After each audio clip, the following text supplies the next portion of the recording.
Hello everyone, my name is Devin. Today's date is June 6, 2026, and today I'm going to be going over the firing pin protrusion measurements and performing a headspace inspection on my Howa M1500.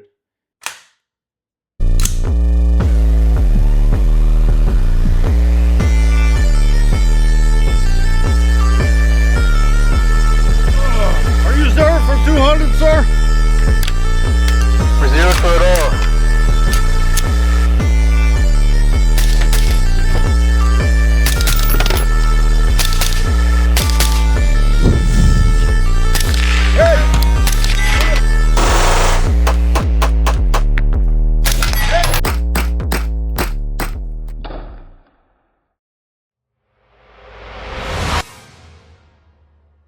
Before we get started, I'm going to perform a safety check and show that the weapon is unloaded. I'm going to both visually and physically inspect and ensure that there is no live ammunition in the weapon.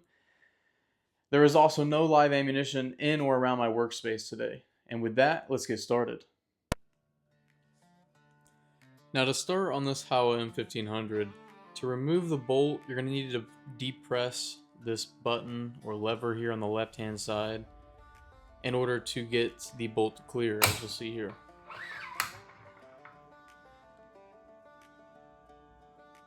Now, as you can see on my Howa 1500, the bolt does have an ejector system. Now, in order to take an accurate headspace measurement, we're going to need to remove that ejector so that way it's not pushing against the gauge, which can give you a false reading and could also potentially damage our gauges. This is a controversial topic. Brownells will say the opposite. They'll say it doesn't quite matter. A lot of people say it does matter. We're just going to go ahead and remove it because it's required for this assignment.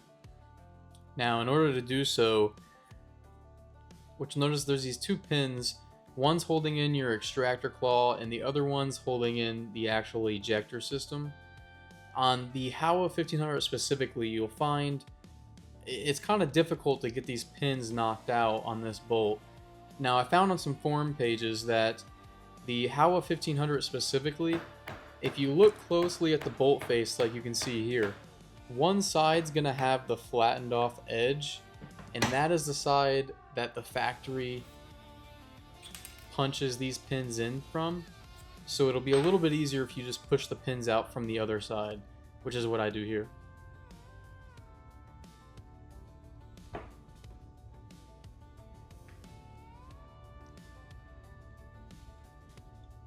Now, when you're removing the extractor claw, you want to be careful lifting it up because there is going to be a small spring underneath of that. Now I'm performing the go gauge test by placing the go gauge into the chamber and gently closing the bolt using only one finger as light pressure. Now the bolt should fully close and lock while using the go gauge without forcing it. A successful go gauge result means that the chamber has at least the minimum headspace needed for the rifle to chamber properly. On this rifle, the bolt closes fully on the go gauge, so this part of the test passes. Now, moving on to the no go gauge test, I'm going to start by removing the go gauge and inserting the no go gauge the same way I did before. Now, I'll try to close the bolt again using only one finger and applying light pressure. The bolt should not fully close or lock utilizing this gauge. Now, if the bolt did fully close on the no-go gauge, it could mean that the chamber has excessive headspace or is near the upper limit of it. That would require further inspection before I would recommend the firearm to be considered serviceable. Now moving on to what they call the tape test. First, I confirm that the bolt closes on the go gauge. So now I'm going to be applying one layer of masking tape to the rear face of the go gauge and trimming off the edges so that way it's flush with the gauge. Now, after inserting the gauge again and gently closing the bolt, I'll do this multiple times and I'll add a layer of tape each time until the bolt no longer closes. Once the bolt has no longer closed, I can remove this and take the tape from the gauge, and utilizing my calipers, I can measure the thickness of that tape Now, this tape test does not replace the proper gauges, but it could help us approximate how much extra clearance is present, and if it takes very little tape to stop the bolt closure, then the chamber is closer to the minimum headspace. If it takes more tape, it could suggest more clearance. If the reading seemed excessive, the next step would be to confirm with proper gauges and inspect the rifle further before firing it. Now moving on to the firing pin protrusion measurement. You're going to place it in your vise securely, and you're going to pull and rotate counterclockwise.